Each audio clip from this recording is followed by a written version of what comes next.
Hola, ¿qué tal? Soy Úrsula Zurita, profesora investigadora de Flaxo México,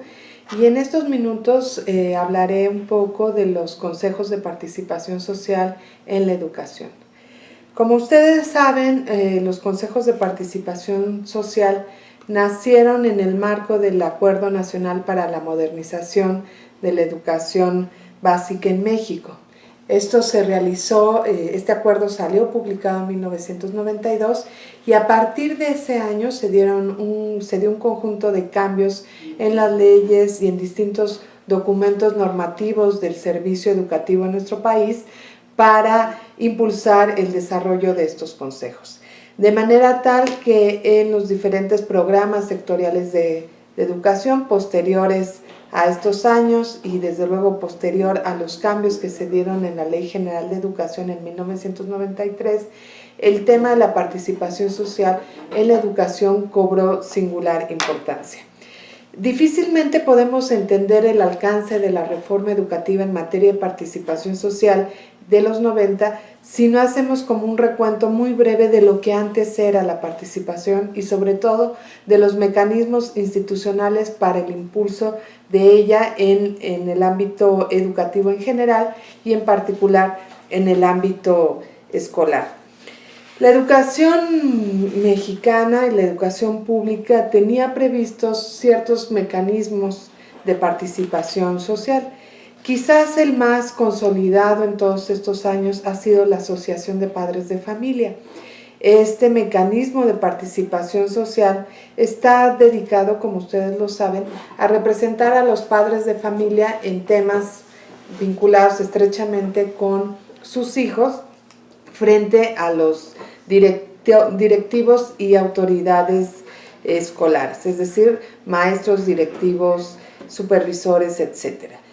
Pero la participación social estaba encaminada a abordar temáticas muy puntuales como la conducta, la asistencia, la aportación de cuotas, el cuidado y mejoramiento de la infraestructura, la realización de diversos eventos sociales, culturales, así como el apoyo a la gestión escolar.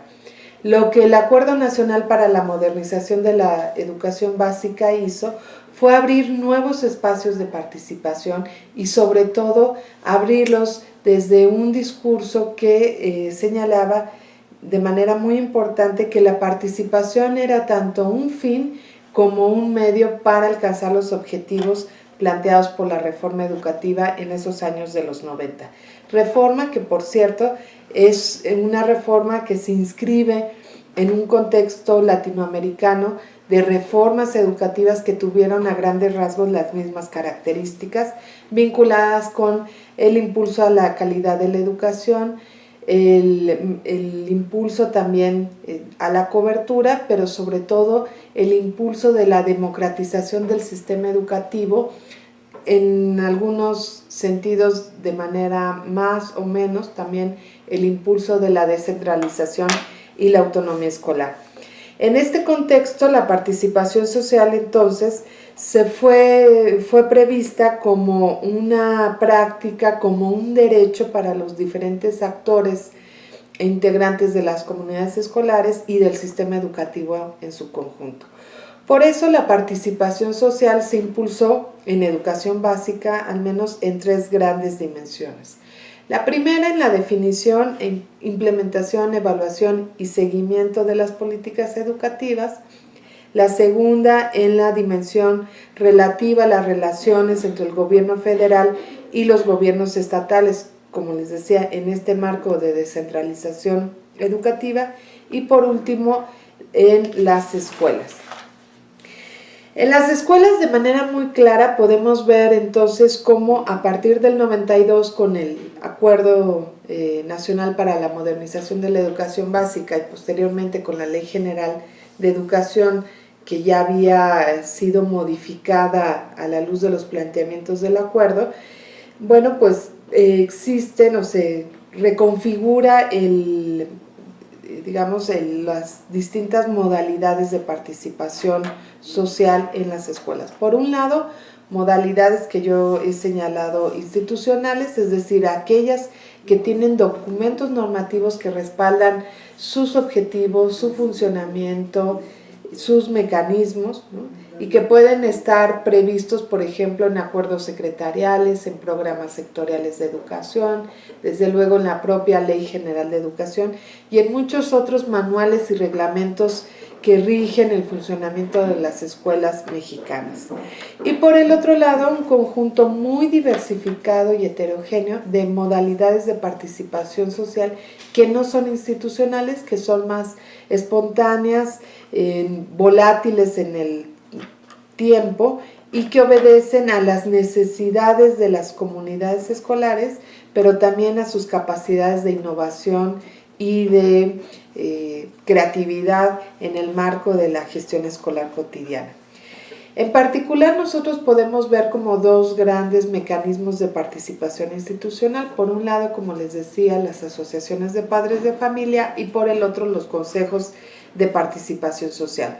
que en la escuela tienen sentidos, objetivos muy singulares que los asemejan a los otros consejos de participación creados en las escalas delegacional o municipal, estatal y nacional, pero que en el espacio escolar es donde se abren desde esta perspectiva nuevas opciones para la participación de actores que inclusive, aunque han tenido una relevancia singular en las escuelas,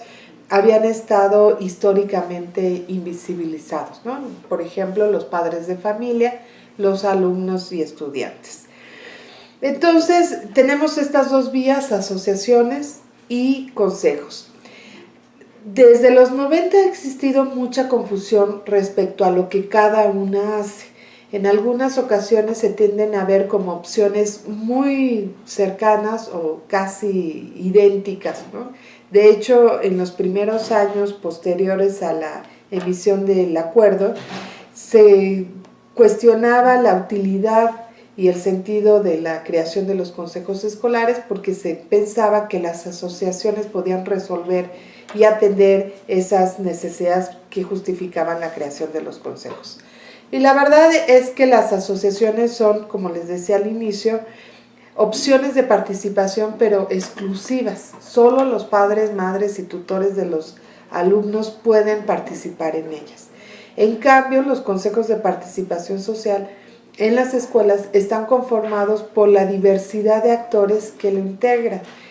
Y además, no solamente la diferencia es por los representantes o integrantes, sino también por los objetivos. Porque las asociaciones, como también les señalaba hace un momento, pues tienen que ver exclusivamente con asuntos de los alumnos, en tanto hijos de los integrantes de las asociaciones, de los padres, tutores y madres.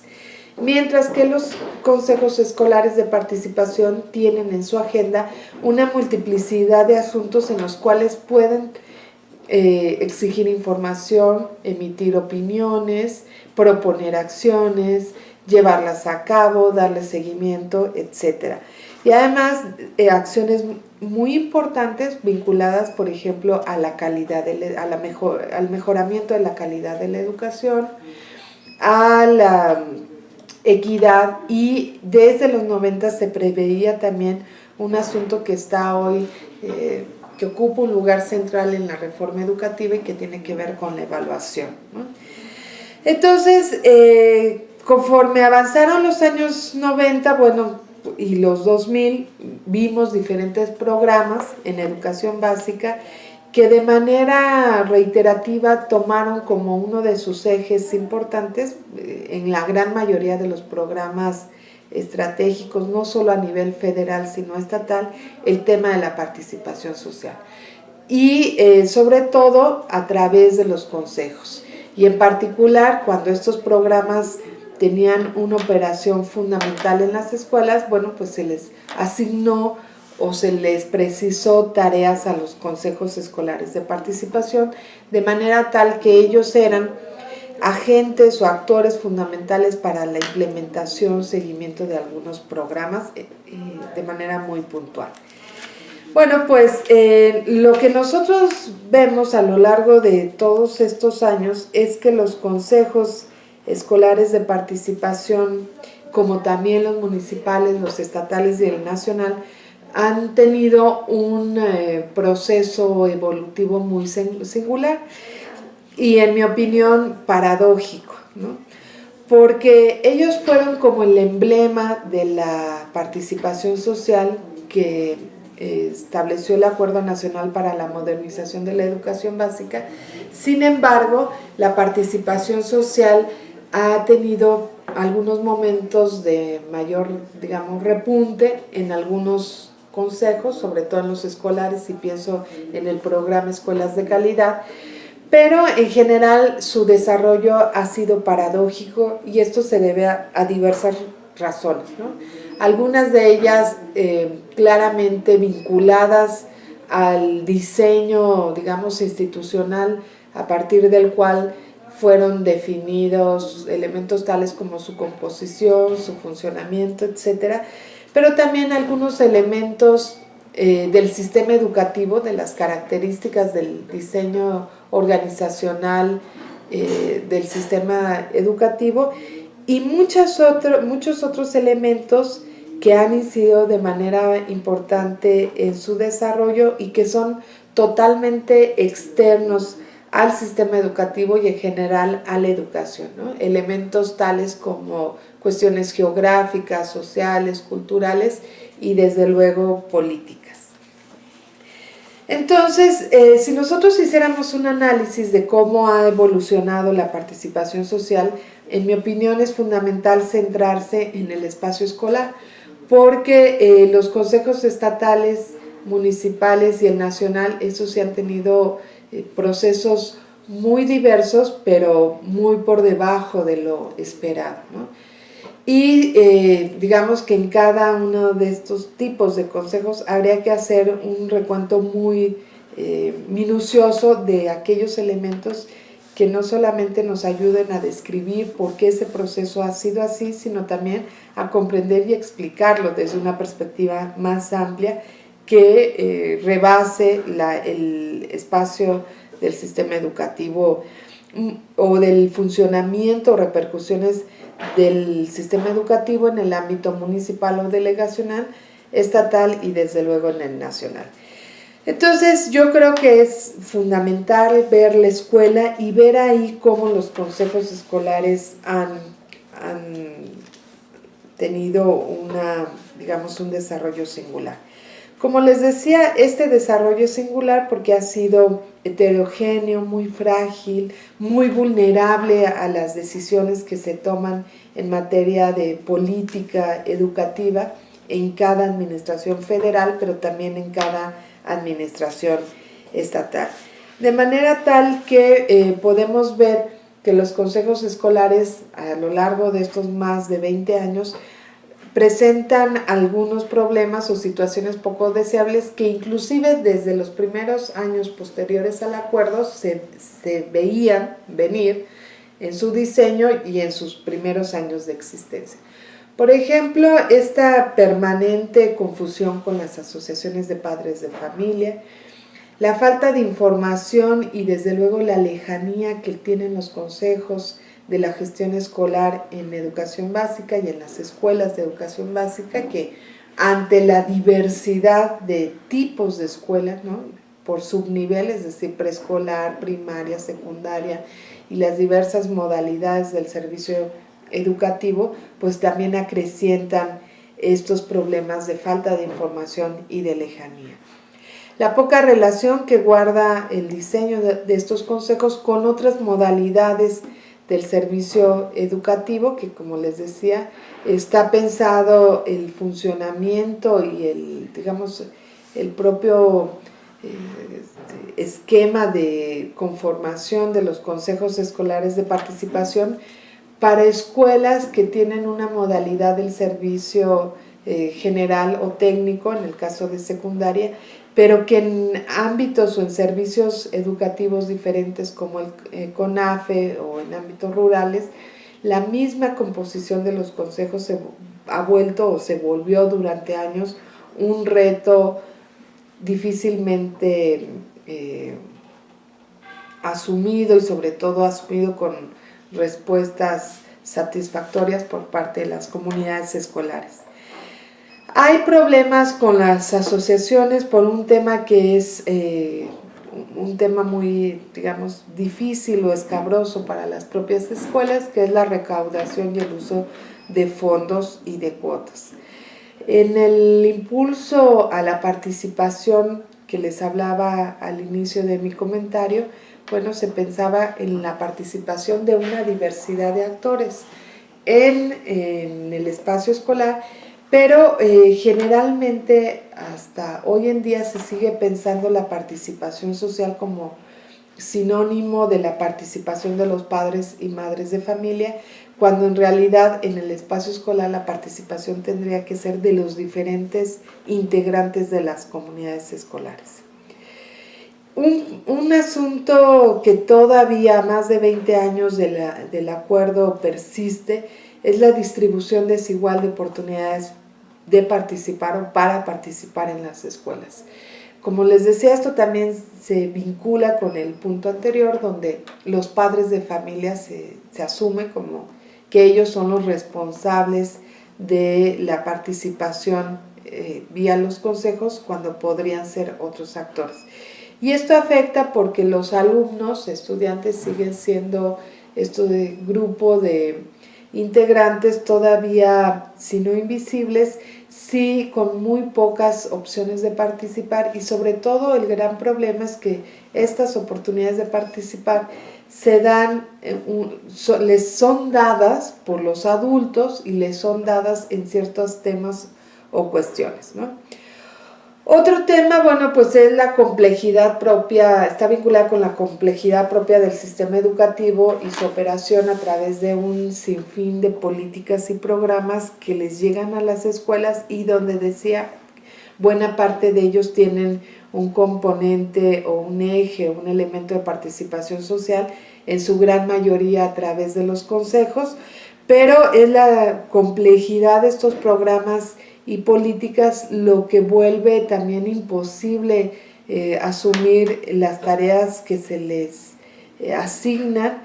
de manera satisfactoria.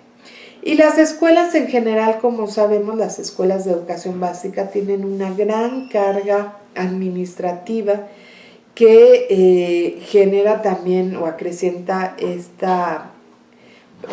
poca o limitada o contradictoria relación entre los diferentes programas y lo que los consejos tienen que hacer día a día en las escuelas, ¿no? Como les decía, los consejos municipales, los estatales y el nacional también enfrentaron obstáculos o situaciones que afectaron de manera fundamental su desarrollo, pero que en esta ocasión no daré cuenta de ellos.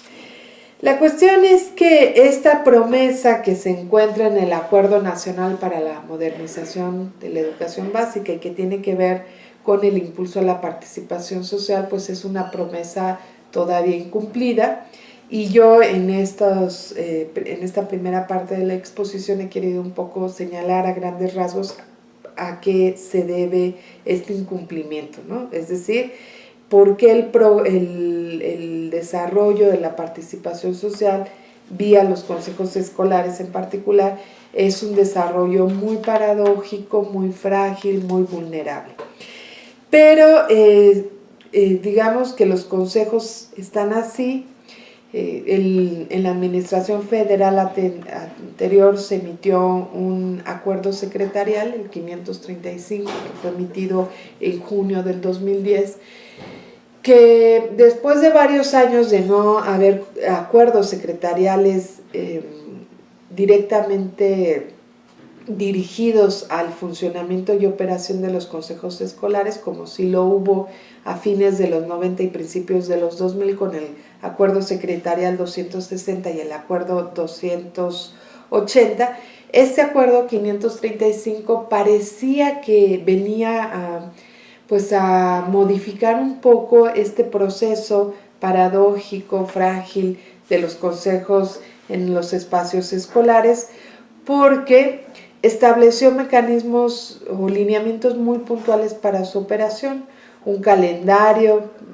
un cronograma de actividades y sobre todo un lineamiento vinculado con la conformación de 9 comités dentro de los consejos escolares abocados a cuestiones muy puntuales, ¿no? Algunos relacionados, por ejemplo, con la lectura, con la salud, con el desaliento de las prácticas violentas entre pares, con el mejoramiento de la infraestructura, con la seguridad escolar, etc. Y este acuerdo emitido en 2010 parecía que iba pues a darle, digamos, un vuelco a los consejos y que podría generar un impacto positivo para su propio funcionamiento. A casi 4 años de su emisión, todavía no podemos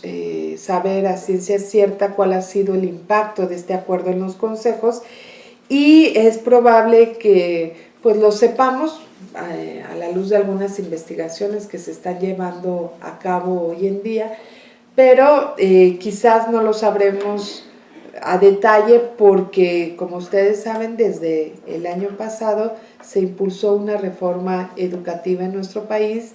y en particular a principios de este año, bueno, en el mes del 2014, en el mes de marzo de 2014, se emitió un nuevo acuerdo secretarial, el 716, que está dirigido al tema de los consejos escolares de participación social. Y no solamente a los escolares, sino a todos los consejos de participación social. Pero a partir de lo que se establece en este acuerdo y sobre todo en el marco de la reforma educativa en curso en nuestro país, podemos esperar algunos cambios importantes en el Consejo. Pero eso lo veremos en un momento.